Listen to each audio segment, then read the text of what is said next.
He is called the most handsome prince, and now the personality of Count Nikolai has become even more attractive to the public, as the Count, who left the palace, began a modeling career.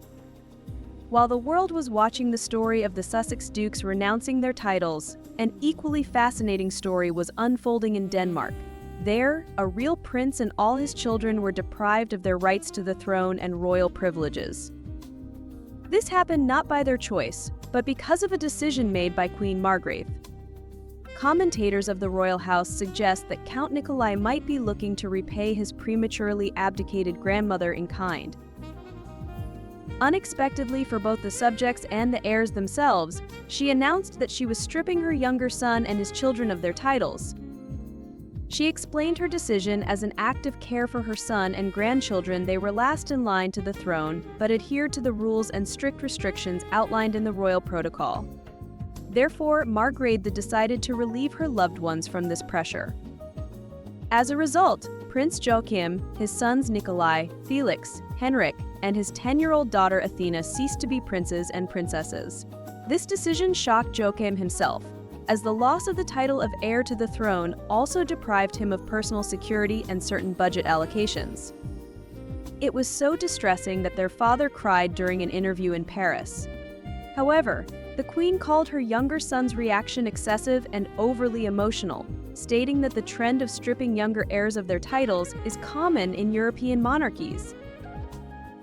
Count Nikolai of Denmark says he will stand by his cousin and future King of Denmark, Prince Christian, despite the fact that he himself moved to Australia after being stripped of his Royal Highness title. In a recent interview, Nikolai said he was glad to chart his own course after being deprived of his royal title last year, but he will still be there for his closest relative and future king, Prince Christian. The Count mentioned that he feels fortunate to be in a position where he can choose his own path and expressed his love for the future King Prince Christian, who will soon turn 19. In the interview, he also spoke fondly of his Australian aunt, Crown Princess Mary, who gave him numerous phone numbers of close friends. In case of emergency, the Count added that she also shared a list of recommendations on how to enjoy her homeland and warned him to always wear high SPF sunscreen. Nikolai, who also works as a model, still occupies the 7th place in the line of succession to the Danish throne. Agents assure that Nikolai will become a successful model, and from there, it's just a short step to Hollywood. Of course, such career success would not have been possible in Denmark, where he would have remained the 7th in line to the throne. We can only wish the best for all of Joachim's children. Nikolai has also created an image of a determined and virtuous life. He has developed a persona on Instagram where 10,000 followers still call him Prince, while he refers to himself as Nikolai of Denmark. He earned a master's degree from CBS. Simultaneously, he built a successful modeling career. He has a steady girlfriend and appears with growing confidence in major interviews. His next step is likely to be a business career in one of the major fashion houses or something entirely different.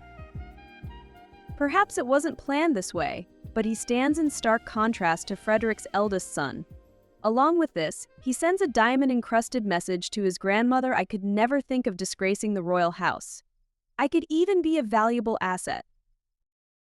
Whether this was intended to slight Margrethe or not, it is certainly unpleasant. But Nikolai's life example indeed brings relief, as Christian cannot take a moment to rest or hide from prying eyes. He is constantly acting as regent, having inherited the difficult work of his grandmother, while Frederik and Mary supported Danish athletes at the Olympic Games. It is easy to imagine that this wouldn't have happened if he were raised by Uncle Joachim. For many years, Danes doubted whether Joachim would have been a better and more suitable crown prince than Frederik until Mary came along. With Christian, history might repeat itself, and we hope he can control himself for the few days a year when he serves as regent.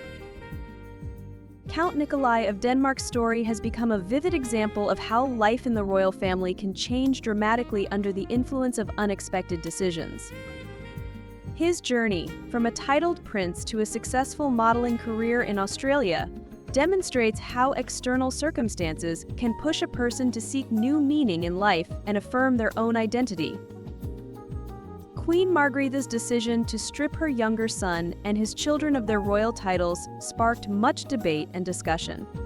This move, seemingly motivated by concern for the future of the heirs, as many commentators note, could actually be perceived as unfair or even humiliating.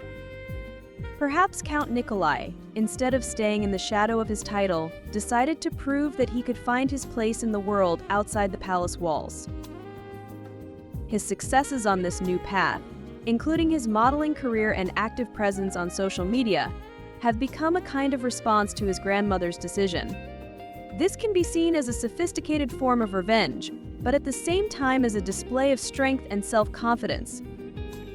Nikolai has chosen his own path and perhaps will gain more respect and recognition by doing so than if he had remained seventh in line to the throne. This story highlights that in the modern world, titles and privileges are losing their significance, giving way to personal achievements and self-determination. The question of whether Margrethe anticipated such an outcome remains open, but one thing is clear: Nikolai has successfully adapted to the new reality and continues to follow his path, inspiring many with his example. Dear viewers, today we say goodbye to you, completing this amazing journey. The story of Count Nicholas of Denmark is not just a story about lost royal titles, but about a real journey to self-discovery and finding one's place in the world. This path shows us that even the most unexpected turns in life can open up new horizons and provide an opportunity for growth and self-realization. We hope that this story has inspired you as much as it has us, and reminded you of the importance of being true to yourself, even if you have to go against the tide. Count Nicholas has chosen his path, and perhaps this is how he will earn the respect and recognition that cannot be achieved only thanks to the title. Thank you for being with us on this journey, sharing our thoughts and emotions. We say goodbye, but we believe that the spirit of this story will stay with you and help you find your place in the world, no matter how simple it may be. See you soon, and may your road be bright and successful.